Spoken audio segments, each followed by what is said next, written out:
My dear students, have a very sweet morning to all of you. I hope you are well and safe at your home. जी हाँ प्यारे बच्चों, उम्मीद करता हूँ आप घर पे ठीक ठाक होंगे और रोज का काम रोज कर रहे होंगे। प्यारे बच्चों, आज हम स्टडी करने वाले हैं 11th इकोनॉमिक्स की। चैप्टर लिया है हमने स्टडी का प्रोड्यूसर इक्विलिब्रियम। नया चैप्टर है आज हमारे पास। हम यहाँ जानेंगे प्रोड्यूसर इक्विलिब्रियम क्या होता है और प्रोड्यूसर इक्विलिब्रियम की कितनी अप्रोच है। ठीक है बेटा, हम जान लेते हैं पहले प्रोड्यूसर इक्विलिब्रियम क्या होता है। प्रोड्यूसर इक्विलिब्रियम जैसा कि बताया गया है कि प्रोड्यूसर का संतुलन कहाँ पर होता है। A producer equilibrium refers to a situation in which producer is getting maximum profit. जी हाँ, प्रोड्यूसर इक्विलिब्रियम वो प्रोड्यूसर के संतुलन की अवस्था है जहां प्रोड्यूसर मैक्सिमम लाभ कमा रहा होता है।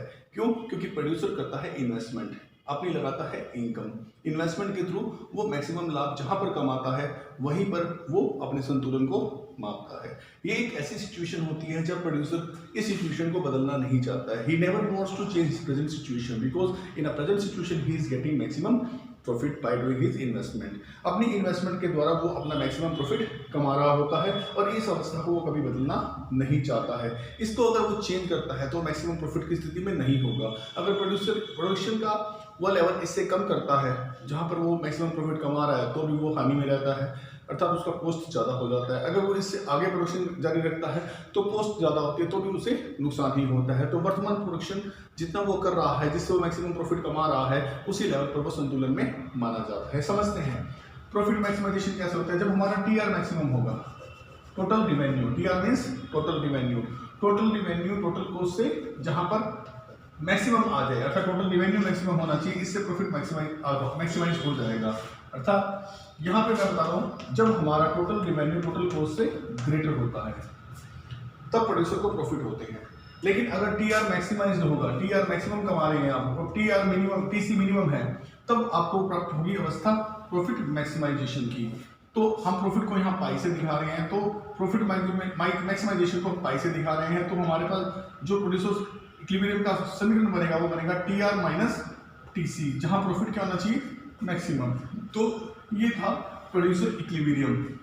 अब प्रोड्यूसर इक्विलिब्रियम से जुड़ी हुई दो अप्रोच हमारे सामने हैं।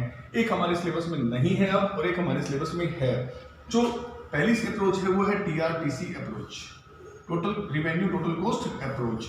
ये हमारे सिलेबस में फिलहाल नहीं है। जो कॉमनली हमसे पूछी जाती है वो है हमारी MRMC अप्रोच, जिसका डिटेल में हम आगे स्टडी करने वाले हैं। MRMC अप्रोच ये इन सिलेबस है आपके। तो पहले हम थोड़ा सा जान लेते हैं टीआर टीसी अप्रोच क्या है, MRMC अप्रोच क्या है, फिर इन दोनों को अगली वीडियोस में हम डिटेल में करेंगे भी। टीआर टीसी अप्रोच क्या कहती है। टीआर टीसी अप्रोच के अकॉर्डिंग प्रोड्यूसर इक्विलिब्रियम में तब होता है जो एक ऐसे आउटपुट लेवल पर आकर खड़ा हो जहां उसका प्रॉफिट मैक्सिमम हो। Producer equilibrium is determined at the level of output at which he is getting maximum profit, और एक ऐसा प्रॉफिट का तरीका, एक ऐसा प्रॉफिट जहां पर टोटल रिवेन्यू में से टोटल कॉस्ट घटाकर मैक्सिमम प्रॉफिट प्राप्त हो रहा होता है, वहां होता है वो प्रोड्यूसर इक्विलिब्रियम में।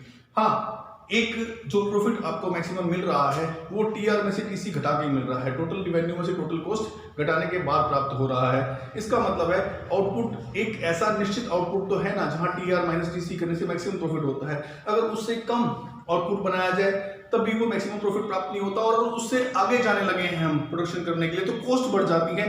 तो ये जो टीआरटीसी अप्रोच है ये बताती है कि जैसे जैसे आप इस मैक्सिमम प्रॉफिट के आउटपुट से ज्यादा का प्रॉफिट अगर आप प्रोड्यूस करने लगते हैं तो कॉस्ट बढ़ती है और फिर आप मैक्सिमम प्रॉफिट की स्थिति में नहीं रहते बल्कि हानि में भी जा सकते हैं।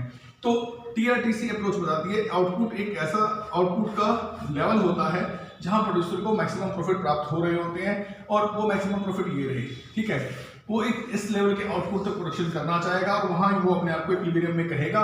इसके फर्दर अगर वो प्रोडक्शन करता है उसकी कॉस्ट बढ़ती है और वो प्रॉफिट मैक्सिमम उसका नहीं रहता है बल्कि वो नुकसान में जाने लगता है और आगे का प्रोडक्शन वो करना भी नहीं चाहता है, अर्थात वर्तमान स्थिति पर आकर वो रुक जाना चाहता है। ज्यादा वस्तु प्रोड्यूस करके ज्यादा कॉस्ट को बढ़ाकर वो लाभ की स्थिति में नहीं होगा, ठीक है। तो यहाँ पर जो मैक्सिमम लेवल ऑफ आउटपुट है जहां उसका प्रॉफिट मैक्सिमम होता है वहां तक वो उत्पादन करना चाहेगा, वहीं वो इक्विलिब्रियम में कहलाएगा। अगली अप्रोच है MRMC अप्रोच, अर्थात marginal revenue and marginal cost approach, ठीक है। तो ये अप्रोच कॉमनली यूज की जाती है, ये बहुत ज्यादा यूज की जाने वाली अप्रोच है। इसी को हम आइडेंटिफाई करेंगे। इसके लिए हमें दो कंडीशन को जानना होगा। पहली कंडीशन होगी एमआरएमसी अप्रोच में एमआरएमसी के बराबर हो, अर्थात एमसी या एमआर के बराबर हो, या एमआरएमसी के बराबर हो, या एमसी एमआर के बराबर हो। पहली शर्त ये है, दोनों एक ही बात है। दूसरा, एमसी कर्व एमआर कर्व को नीचे से काटे। जी हाँ, एमसी कर्व एमआर कर्व को नीचे से काटे। इसका एक और मीनिंग भी होता है कि एमसी राइजिंग पोजीशन में हो, MC marginal cost rising position में हो। उम्मीद करता हूं बच्चों समझ में आ गया होगा। अगली वीडियोस में हम इन्हें डिटेल में स्टडी करेंगे। तब तक के लिए थैंक यू वेरी मच।